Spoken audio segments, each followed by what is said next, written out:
Hello everybody and welcome back. As always, I am Mateo311. Now this was originally going to be a review for the Doctor Who Edge of Time VR game. However, this game has launched without Valve Index support, so I ran into a game-breaking experience and another fairly obnoxious issue. Before I go into those issues, I just want to mention that to the credit of Maze Theory, the developers of this game, the Valve Index is not listed as a supported headset, and when you turn on Steam VR, it will tell you that your motion controllers are not supported. Now originally, some poor game design led me to believe that the Index controllers were not functioning properly, but after testing the game through Revive, which actually does restore the controller functionality, I realized that I was just doing something wrong in game. Now you would think that Revive now saves the day, but unfortunately, not only does performance tank in Revive, after completing the first level, playing this game through Revive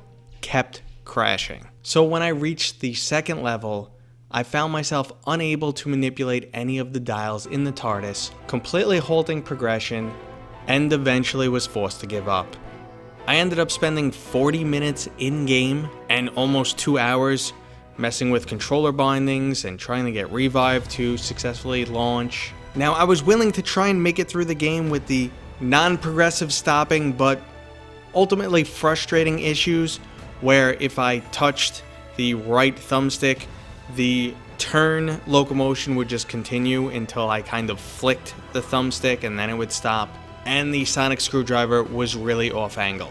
But the fact that I can't flip any switches in the TARDIS completely broke the game, so if you have a Valve Index, we're going to have to wait for an official patch or someone to fix those controller bindings. Now I assume someone who's more proficient in this area might be able to figure it out, or maybe there just is something in the underlying code that has to be fixed for this game. Now I have messaged the developers on every single outlet I can find. I'm really hoping that they implement some quick changes so that I won't have to upload this video at all, but as of right now, I checked immediately before uploading this video, and there is still no Valve Index support. Now I understand that the Valve Index is one of the newest headsets, and development for this game was going on for a long time, but from every developer I've spoken to over the years, they've all told me time and time again that extending support to other HMDs is fairly simple. Now I understand the majority of VR gamers are not using a Valve Index, but it's arguably one of the best headsets available,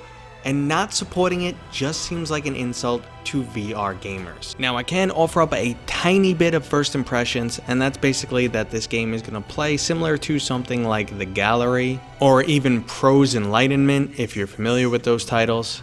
Of course with an added Doctor Who spin on it. Now I didn't mean to spend 3 minutes on this video, but I consider this a public service announcement, and maybe we could spread the word, put a little pressure on the developers, and get the Valve Index supported as quick as possible. The VR community in general is still considerably small, and I really hate anything that fractures it. Okay guys, I hope you enjoyed this video. If you did, go ahead and give it a thumbs up. I'd love to hear your feedback. Were you also disappointed just like me? And as always, I'll see you guys on next time.